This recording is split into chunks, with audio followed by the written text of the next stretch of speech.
이뮨찬이라는 피아니스트가 세계적인 벤 클레이반 국제 피아노 콩쿠르 대회에서 최연소 우승을 하는 쾌거를 이루었습니다. 뉴스를 보고 유튜브에서 보면서 한국에서 새로운 피아니스트가 탄생했네. 저는 이렇게 가볍게 생각하면서 그냥 지나갔습니다. 그런데 제가 그냥 이렇게 가입해 있는 카페에 글을 보는데 이 이뮨찬에 대한 막 글들이 계속 올라오는 거예요. 카페마다 계속 이러한 글들이 올라오고 또 뭐 유튜브를 보고 댓글을 보다 보니까 좀 관심이 생겼습니다. 그래가지고 제가 이 이뮨찬이 연주한 그 라흐마니노프 피아노 협주번 3번 이름만 해도 조금 유식해 보이지 않습니까? 제가 이것을 뭐 들으려고 해보니까 너무 긴 것 같아가지고 맨 뒷부분 3악장 부분을 이렇게 좀 들었습니다. 근데 제가 음악적인 소양이 뛰어난 사람이 아니니까 잘하는지 잘못하는지 평가 기준이 될 수가 없는 겁니다. 그래가지고는 제가 조금 많이 모아둔 클래식 음원이 있는데 라흐마니노프 피아노 협주곡 3번 3악장을 다 좀 들어봤습니다. 그리고 나서 다시 이 이뮨찬 피아니스트가 연주하는 것을 다시 들어보니까 조금 제가 이제 느낌이 오는 거예요. 아, 사람들이 그토록 칭찬하는데 연주를 정말 잘하는구나. 그냥 콩쿠르 대회에 그냥 그 우승하는 그러한 연주가 아니라 뭔가 조금 호평을 받을 수 있는 그러한 부분이 있구나. 그런 부분들을 제가 느끼는 그러한 한 주간을 보냈습니다. 사랑하는 여러분, 그 이뮨찬 피아니스트를 보면 천부적인 재능을 가지고 있습니다. 그것뿐만 아니라 엄청난 노력을 통해 가지고 그렇게 18세에 놀라운 연주를 할 수가 있었던 것입니다. 후천적인 노력은 뒤로 한 채 하여간 천부적인 재능도 분명히 타고났습니다. 천재라고 합니다. 이러한 천재적인 능력을 우리는 재능이라고 하지요. 영어로 탤런트라고 합니다. 우리는 이 달란트란 단어에서 영어의 탤런트, 재능, 능력이란 단어가 나왔다고 알고 있습니다. 그래서 우리는 일반적으로 이 달란트를 하나님이 주셨다 이야기할 때에는 뭔가 잘할 수 있는 탁월한 능력이나 재능을 의미하는 그러한 개념으로서 이 달란트를 언급할 때가 많이 있습니다. 과연 그것이 올바른 것인지 그렇지 아니한지 오늘 달란트 비유를 다시 한번 우리가 살펴보기를 원합니다. 너무나 잘 아시는 내용이지만 다시 한번 이 말씀 속으로 저와 여러분이 깊이 들어가기를 원합니다. 먼저 달란트 비유를 잘 이해하기 위해서 몇 가지 배경 지식이 되는 다양한 것들을 한번 제가 먼저 언급해 드리도록 하겠습니다. 먼저 달란트라는 화폐를 우리가 조금 이해할 필요성이 있습니다. 원래 달란트는 화폐 개념이 아니라 무게 개념이었습니다. 그런데 예수님 당시에는 화폐 개념으로 사용이 되었는데 로마에는 많은 화폐 단위가 있었습니다. 고드란트, 무나, 데나리온, 그 다음에 달란트가 있습니다. 이 중에서 가장 큰 화폐 단위가 바로 달란트입니다. 그러면 달란트는 어느 정도 가치가 있는 것일까? 우리가 이것을 한번 파악해내기 위해서 기준이 될 만한 것이 필요하지 않겠습니까? 옛날 화폐니까 지금으로 환산하기 위해서는 기준이 되는 화폐가 필요합니다. 그 기준으로 삼을 수 있는 것이 바로 데나리온입니다. 데나리온은 그 당시 노동자의 하루 임금, 하루 품삯이었습니다. 그런데 이 달란트는 6천 데나리온의 가치가 있었습니다. 그러면 한 달란트는 6천 데나리온. 이것을 하루 일당 10만 원으로 계산하다 보면 한 데나리온은 6억의 가치가 있었습니다. 여러분 잘 아시는 것처럼 2달란트 받은 사람 12억을 받은 거고요. 5달란트 받은 사람 30억을 받은 것이었습니다. 여러분, 이 6천 데나리오는요, 일용직 노동자가 10년 동안 일해야 벌 수 있는 금액입니다. 2달란트를 받았으면 20년 동안 벌어야 벌 수 있는 금액이고요. 5달란트 받은 사람은 무려 100년 동안 열심히 일해야 모을 수 있는 금액이었습니다. 엄청나게 큰 금액이라는 것을 우리가 알 수가 있습니다. 자, 이렇게 우리가 이제 달란트라는 화폐 개념을 좀 이해했습니다. 두 번째로는 주인과 종의 관계를 조금 이해할 필요성이 있습니다. 비유 속에는 주인이 등장하고 종이 등장하는데 이 관계가 어떠한 관계였는지 조금 더 제가 설명해 드리겠습니다. 여러분, 로마는 엄청난 식민지를 지배하는 최강대국이었습니다. 로마가 그래서 속주를 지배하는 방식에는 두 가지 당근과 책직이 있었습니다. 두 가지 방식이었는데 그 중에 하나가 바로 에베르테티즘입니다. 에베르제티즘입니다. 무엇이냐? 로마는 자치권을 줬어요. 그 자치권을 가지고 있는 권력자들도 있었고 귀족들이 있는데 그 귀족들에게 세금과 충성을 받습니다. 이것이 바로 무엇이냐? 에베르제티즘입니다. 세금과 충성을 요구하는 것. 이게 바로 에베르제티즘이었습니다. 근데 충성과 세금만 요구하면 반감이 생기니까 뭐 하겠습니까? 나름대로 특권도 줘야 되겠죠. 이것이 바로 프레스티지였습니다. 그래서 이 로마는 통치하는 식민지 지역의 권력자들이나 귀족들에게, 부자들에게 프레스티지를 줬습니다. 바로 이 재산을 인정해 준 것입니다.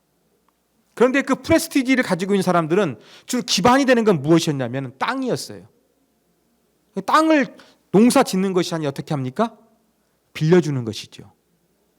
대신 농사 지는 사람들이 소장농이 농사를 짓고 거기에 대해서 뭔가 이윤을 취했던 것이 바로 당시 귀족들이 프레스티지를 유지하고 또 거기에서 나온 이득을 가지고서 로마에게 세금을 납부했던 것입니다. 그래서 주인과 종의 관계는 그 로마의 뭔가 권력 아래서 특권을 누리고 동시에 로마에 세금을 내고 있는 이러한 귀족들이나 부자들이 있었고 또 그와 계약을 맺어가지고 이제 일을 했던 소장농이 있었습니다. 근데 소장농은 농사를 지는데 만약에 백이라는 것을 얻게 되면은요, 유대인이니까 종교세도 내야 되겠죠, 성전세 내야 되겠죠, 이렇게 땅 주인한테 내는 거 있겠죠, 막 각종 세금을 떼다 보면은요, 100이라는 수익을 얻으면요, 60이 나가버립니다. 가질 수 있는 것은 40이었어요. 그런데 예를 들어가지고 내가 100이라는 소출을 얻어도 취할 수 있는 것이 40밖에 없는데 예를 들어서 홍수나 가뭄이나 지진이나 자연재해, 병충해 이러한 것들이 나타나게 되면은 완전히 흉작이 됩니다. 그러면 내 소득이 별로 없어요. 그런데 60%는 어떻습니까? 내가 내야 되는 거예요. 이러한 악순환이 반복되다 보면은 소장농은 단순한 소장농이 아니라 이제 갚을 길이 없으니까 세금을 납부하지 못하니까 주인에게 납부하지 못하니까 어떻게 되었느냐? 노예로 전락하고 말았습니다. 주인에게 노예가 되어 살아가든지 아니면 이것이 싫으면 도망가 버리는 거예요. 그래서 이 도적대에 합류해서 살아가는 사람들이 일반적인 모습이었습니다. 그런데 또 로마는 이 주인과 종의 관계 속에서 아주 독특한 페쿨리움이라는 제도가 있었습니다. 이게 무엇이냐? 주인이, 귀족들이 자기가 소유한 이 노예들에게 사유 재산을 허용하는 것이 바로 페쿨리움이었습니다. 그러니까 노예들도 각종 이렇게 검투사와 같은 노예도 있었습니다만 다양한 노예들이 존재했습니다. 그들의 어떠한 그 불만을 잠재우기 위해서는 나름대로 숨쉴 만한 구멍을 줘야 되겠지요. 그러한 측면으로서 우리가 이 페쿨리움을 이해할 수도 있을 수 있습니다. 그리고 기록에 보면 이 귀족은 자기의 아내나 자기의 자식이나 노예들에게 관리하고 수익을 낼 수 있는 허용적인 재산을 이렇게 맡길 수가 있었습니다. 이것이 바로 페쿨리움입니다. 그러니까 오늘 본문에서 비유 속에서 주인이 이 종들에게 뭔가 맡기는 것은 이 페쿨리움으로 여러분들이 이해하시면 되는 것입니다. 자, 또 오늘 배경을 잘 이해하기 위해서 한 가지 더 언급하고 싶은 것은 당시의 금융 시스템입니다. 자, 율법은 돈을 빌려주고 이자를 취하는 고리대금을 반대하고 있습니다. 그래서 유대 사회에서는 금융업이 발달할 수가 없었습니다. 그리고 유대에는 7년마다 돌아오는 안식년이 있었고 안식년이 7번 반복되는 49년째 되는 해에는 희년이라는 제도가 있었습니다. 희년을 맞이하게 되면은 내가 빚진 것 모든 것이 제로가 되는 거예요. 내가 아까 말씀드린 데 소장농이었는데 갚을 길이 없어가지고 노예가 되었어요. 근데 희년을 맞이하게 되면 자유인이 되는 것이 바로 희년이었습니다. 역사적으로 보면은 이 희년은 제대로 지켜지지가 않았습니다. 그럼에도 불구하고 희년이 다가오게 되면 어떤 현상이 나타났느냐? 돈 많은 사람들은요, 돈을 빌려주려고 하지 않습니다. 당연한 거 아니겠습니까? 아니, 곧 희년이 돌아오면 돈 빌려줘가지고 그냥 채무가 제로 베이스가 돼버리면은 내가 회수하지 못하는데 내가 왜 그렇게 손해볼 짓 하겠습니까? 돈 안 빌려주고 말지요. 그지요? 그러니까 이렇게 희년을 맞이해서 가난한 사람들은 돈이 필요한데 부자들은 손해를 보지 않기 위해 가지고 돈을 빌려주지 않습니다. 여기에서 어쩔 수 없이 한 제도가 탄생하게 되었는데 그게 바로 프로스불 제도였습니다. 이것은 유대 최고 의회 기관인 산헤드린 공의회에서 만들어진 거였습니다. 무엇이냐? 자, 돈을 가진 사람, 이 주인들은 돈을 빌려주려 하지 않습니다. 돈이 필요한 사람이 있습니다. 그러면 이 산헤드린 공회를 찾아와 가지고 채권자와 채무가 각서를 씁니다. 희년이 지나도 당신에게 빌렸던 돈을 반드시 갚겠습니다 라는 각서를 이 공회에서 작성하게 되면 그때 돈을 빌려줬다고 합니다. 율법이 아니라 편법이 지배했습니다. 그리고 이러한 프로스불 제도가 있다는 것은 바로 무엇이겠습니까?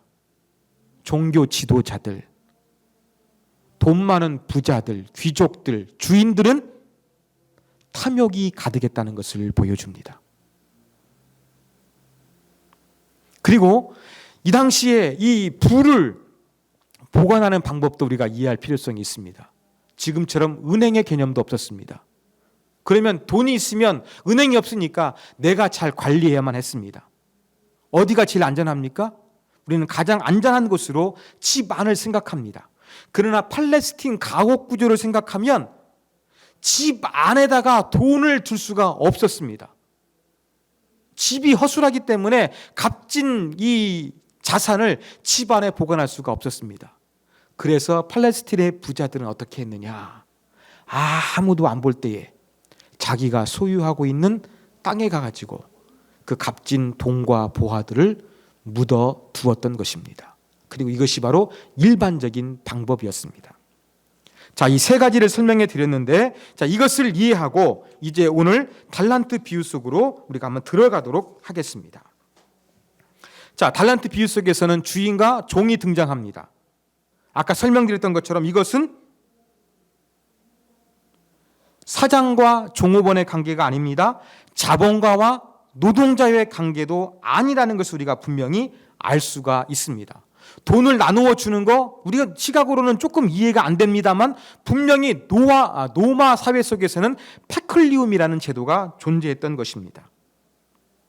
그런데 페쿨리움, 그래 노예들에게 이익을 내고 재산을 증식할 수 있는 차원에서 이렇게 일정한 재산을 허용할 수 있는 페쿨리움 제도가 있다는 것은 예수님의 비유를 들었던 사람들 분명히 이해를 하고 있었습니다. 근데 제가 설명해 드렸던 대로 단위가 중요합니다. 단위가 어떤 단위였습니까? 가장 큰 단위예요. 억 단위입니다. 달란트라는 화폐 단위였습니다. 이것은 로마의 고위 관리들도 함부로 할 수 없는 엄청나게 큰 돈이었습니다. 그러니까 예수님께서 이러한 비유를 설명하면 페쿨리움 제도가 있으니까 이해가 되는 거예요. 주인과 노예, 소장농 관계를 이해하니까 이해가 되는 겁니다. 달란트라는 액수가 너무나 파격적이니까 어안이 벙벙했을 것입니다. 그런데 그 엄청난 이 달란트의 금액을 누구한테 줍니까? 소장농에서도 실패한 노예들에게 주고 있습니다. 아니 지금 농사도 제대로 못 지어가지고 완전히 남의 그 노예가 돼버린 이러한 사람에게, 검증도 되지 않는 사람에게 주인이 엄청난 페쿨리움을 맡긴다는 것은 이건 이해가 안 되는 것입니다. 여러분, 돈 많은 사람은 모험하지 않습니다. 안정적으로 자기가 이룩한 부를 관리하기를 원합니다. 증식하기를 원합니다. 그러면 왜 무모하게 엄청난 재산을 이 실패한 이 노예들에게 관리하라고 주겠습니까? 이 비유를 들었던 사람은 벌써 여기에 대해서 도저히 이해할 수 없는 설정이구나, 이러한 생각을 하게 될 것이 틀림이 없습니다. 자, 그 다음에 이제 이렇게 엄청나게 많은 달란트를 받은 종들의 반응을 한번 살펴보겠습니다. 이건 여러분 잘 알고 계시지요? 5달란트와 2달란트 받는 사람 어떻게 했느냐? 16절과 17절에 기록되어 있습니다. 여기서 중요한 것은 5달란트 받은 사람이 바로 가서 장사했다고 합니다. 장사했다고 하는데 원어의 의미는 그냥 일했다는 것입니다. 그냥 일을 했습니다. 이윤 남긴 것입니다. 그리고 2달란트 받은 사람도 바로 갔다는 것을 지금 우리가 알 수가 있습니다.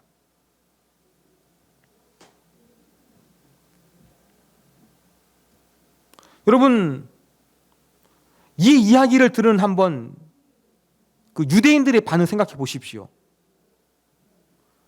내가 큰 돈을 만져본 적도 없고 내가 농사 짓는 것도 실패해가지고 지금 완전히 노예가 되었는데 이렇게 엄청난 돈을 받고 이러한 큰 돈을 굴려본 적도 없고 신분도 안 되고 경험도 없고 자격도 없는데 이 엄청난 돈이 생기자마자 술 마시러 간 것이 아니라 일을 하러 갔다. 그래서 2배의 이윤을 남겼다.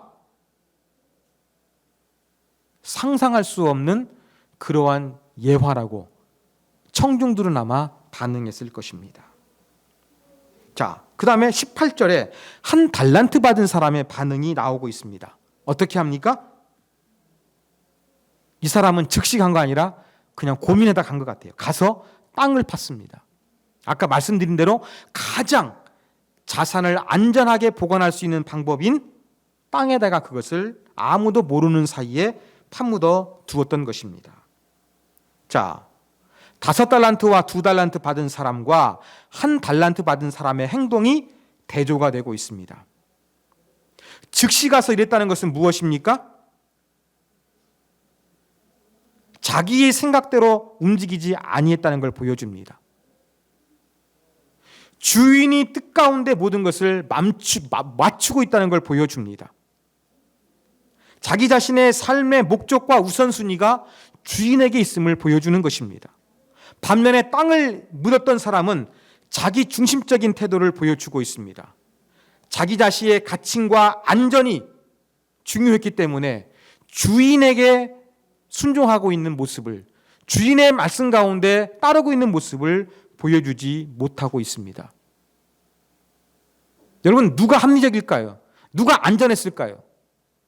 내가 지금 재산을 완전히 잃어버리고 노예가 되었는데 주인이 페쿨리움 맡겼어요. 여기서도 실패하면 더욱더 내가 엄청난 고통을 당하게 될 것이니까 가장 안전한 방법은 무엇이겠습니까?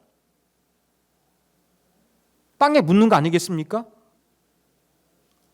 이게 가장 합리적이고 안전한 방법이었습니다. 현실적인 판단이었을 것입니다. 자, 이제 시간이 지나고 주인이 돌아와 맡겨두었던 페쿨림에 대해서 결산을 합니다. 자, 잘 아시다시피 5달란트와 2달란트 받았던 사람은 칭찬을 받았습니다. 21절과 23절에 보면 착하고 충성된 종이라고 합니다. 작은 일이래요. 여러분 10억대가 넘는 돈을 맡겼는데 작은 일입니까? 그러면서 많은 것을 맡긴대요. 더 큰 걸 맡기신다고 말씀합니다. 주인의 즐거움에 참여할지어다. 이것이 5달란트와 2달란트 받은 사람에게 주인이 한 말입니다. 자, 그런데 1달란트 받은 사람에게는 뭐라고 얘기했습니까? 26절에 보면 악하고 게으른 종아 이렇게 말을 하고 있습니다. 죄송합니다. 이제 설명하기 전에 자, 이제 1달란트 받은 사람이 이제 결산 앞에서 하는 말입니다. 24절과 25절입니다. 빨간 부분만 제가 읽어드리겠습니다. 심지 않은 데서 거두고 해치지 않은 데서 모으는 줄을 내가 알았으므로. 주인에 대한 이해를 지금 이야기하고 있습니다. 자, 심지 않는 거, 해치지 않는 거, 뿌리지 않는 것이 어때요? 모으는 사람이래요. 아까 제가 설명드렸죠. 이 소작농들은 100이라는 수익이 있으면 60%는 반드시 외부로 지출해야 됐다고요. 그 중에 일부가 바로 이 땅 주인이 뛰어가는 것이 반드시 있었습니다. 농사가 잘 되거나 안 되거나 관계없이 반드시 약속한 금액은 가져가는 것이 부자들의 일반적인 관행이었습니다. 그래서 이 지금 1달란트 받은 사람의 의식 속에는 어떠한 생각이 있었느냐? 부자는 이 농사 짓는 사람의 상황에 관계없이 탐욕스럽게 자기의 목만 어떠한 상황에서도 요구하는 사람, 이러한 이미지가 있던 거예요. 지금 이러한 이미지를 심지 않은 데서 거두고 해치지 않은 데서 모으는 사람이라고 지금 표현하고 있는 것입니다. 그래서 당신이 뭔가 나한테 악착같이 요구하는 것이 있기 때문에 나는 실패할 위험성을 줄이기 위해서 당신이 내게 맡겨준 페쿨리움, 이 달란트를 땅에 묻어두었다가 가지고 왔습니다. 이렇게 보고를 했던 것입니다. 자, 그때 주인의 반응이 어떻습니까? 26절에 보면 악하고 게으른 종아 이렇게 이야기합니다. 여러분, 게으른 건 아니에요. 경제적으로 판단해가지고 가장 안전한 방법을 추구했을 뿐이지 여러분 게으른 것이 아닙니다. 그 사람 인격이 잘못된 것이 절대 아니에요. 원어의 의미는 바로 무엇이냐면요, 바로 너의 태만한 태도가 나를 괴롭게 한다는 그러한 의미입니다. 너의 태만한 모습, 주인을 바로 이해하지 못하는 모습이 나를 괴롭게 한다. 이것이 바로 주인의 표현이었습니다. 주인이 왜 괴로웠을까요? 지금 1달란트 받은 사람이 페쿨리움에서 이득을 남기는 것을 기뻐하고 이것을 추구했는가? 이러한 사람으로 인식하고 있었기 때문에 지금 이런 말을 했던 것입니다. 그러니까 정말로 비유 속에 등장하는 이 주인은 이윤을 남기기를 기대했을까요? 여러분 26절과 27절에 기록된 답을 보십시오. 주인은 이렇게 이야기합니다. 내 돈을 추리하는 자들, 고리대금업자들에게 맡겼다가 내가 돌아와서 내 원금과 이자를 받게 하였을 것이다. 이윤이 목적이라고 한다 그러면 가장 안전한 방법을 택하지, 너희처럼 농사도 못 져가지고 모든 재산을 날려버린 너희들한테 내가 이 거금을 맡기겠느냐? 그렇지 않다. 이윤 남긴 목적이었다고 한다 그러면 고리대금업자에게 맡겼을 것이다. 그렇게 이야기합니다.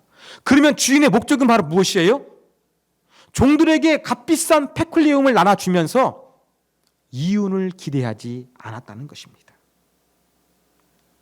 그렇다면 주인은 지금 노예들을 대할 때 어떠한 모습으로 대했습니까?